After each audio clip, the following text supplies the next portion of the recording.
Well, it was my first shot at sort of production, so I mean, I had told Cypher that I want us to do like a song together.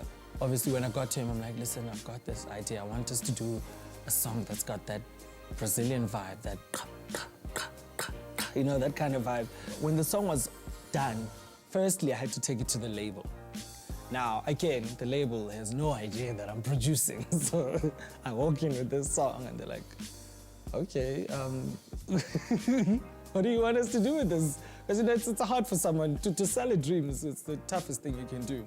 And obviously, I also took the initiative to like take it to a radio station, and they played it on They Never Heard. I remember it was drive time, like between 3 and 6. I listened, I think, to the first minute of the song and I switched it off. I'm like, I can't take this. Because, you know, they take callers and whatever. And I think the biggest, like, where I saw the reaction was on Twitter. You know, over 100 mentions. I'm like, what the hell? Compliments, man, like massive compliments. I was like, whoa. The story is about a guy who walks in, is checked out by every girl, but he's eyeing the one, which was the Indian girl. I hope I remember her name. Damn, I need to remember her name. The Indian girl's name is Sasha, actually. I haven't seen her since then. That's weird. Billiardo just happened to be one of those videos that ended up putting us through the gamut. People actually don't understand the trials and tribulations of artists when it comes to their, you know, their product.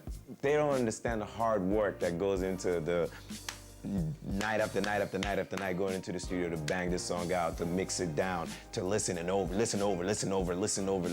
take this out, take that out, take this out, take that out, put this in, put that in, put that in.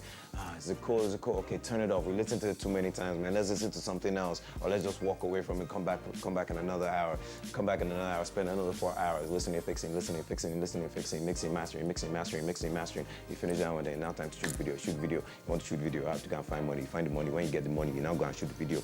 On top of shooting the video, you also still have to go and put some money behind that for marketing and promo. All they do is see your video and they, wonderful, new video. Great, these boys, they're lazy. All they do is make money, shoot videos, perform for people, have sex with girls around the world, do drugs, you know? Sex, drug, and rock and roll, that's not what it's all about. I remember when I first I wrote the song, I was in the middle of my lecture, and then I saw a train passing. And I remember the stories that my mom and my dad used to tell me about the train, our forefathers and our fathers to come to Joburg looking for work. It was the only form of transport that they were using. So some of our forefathers and fathers, they never came back. They left everybody back home with the hope that Loliwe, that means a train, will actually come back and bring my dad or bring my loved one or bring my mom. So I started performing Loliwe and they loved Loliwe, just myself, like I would say unplugged. Me and the guitar, that was it. And everybody fell in love with Loliwe. So luckily for me, this other Thursday, Boutique, the co-owner with DJ Smooth of TS Records, he was there for FIFA World Cup stuff. So he heard me sing Loliwe. When I told my parents that, okay, since that time Boutique, they came back and DJ Smooth, so they wanted me to go join them and join us back. So my mom was like, oh, okay, yo, Tanam, yabona la khauti. And then my mom was like, ay, you ask Lanto, be welcome, you pasta like I'm talking about training. So for them, she didn't even know I'm my mom. She was like, I don't want to see this.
think I was really, really fed up. I was tired of having to walk on eggshells because someone was not comfortable with my lifestyle when they knew exactly what I did for a living. We had a couple of issues about people writing on my wall, you know, especially people that called me baby. I had to put it on a song because I think that's the best thing I know how to do. Say what I feel in a song. The night before I recorded the song, I was listening to Marvin Gaye, and it had that na na na na na na, and then I took it and I'm like, I've been thinking, my life is what it is. In New York, I ordered a drink that had just a little bit of alcohol in it, and they asked for my ID. Really? You're asking for my ID? And I'm like, why? How old do you think I am? And they're like, you look 19. And I was like, oh my God. Oh my dude. I can totally get away with it in America. 19? Kare song was actually the fastest song we've ever done. Kare is off the album Wagenge How. Yeah. We were in the studio and we were like, we were talking, you know the way the people have accents? We rap in Swahili slang. It's called Shem, yeah, or Genge. Genge now is the deeper slang in it. When we went to the studio, Mosioka, the producer, gave us the track, and you're like, oh, this is Kare. So we decided, you know what? Let's use this. Kare means it's hot, it's new. Kare is no hot, tight. So we had this big show. It was, they had a pageant, a beauty pageant or something. The fans had been separated by the barrier. But once we got on stage, they broke the barrier and came close to the stage. This show was so crazy. The girls there were, I don't know, I think they had not seen men for some time. Some girls were removing my shoes. I was like, what the hell is going on? One female fan just decides not to touch, but grab my crotch. She's like, damn. You know, touching feels nice, yeah. But when you grab, it's painful. So, and you can't kick a fan, you can't hit her. So you just, and you're in the middle of spitting your rhymes and you go, and the boys have to continue. I was laughing on the mic. I didn't help him because I can't touch his balls to help him.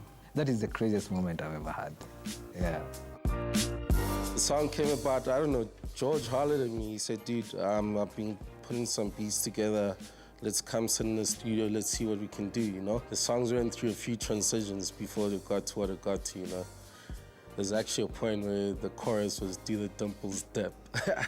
Well, what's the dimples dip? I can't even dance, never mind doing a dimples dip, you know?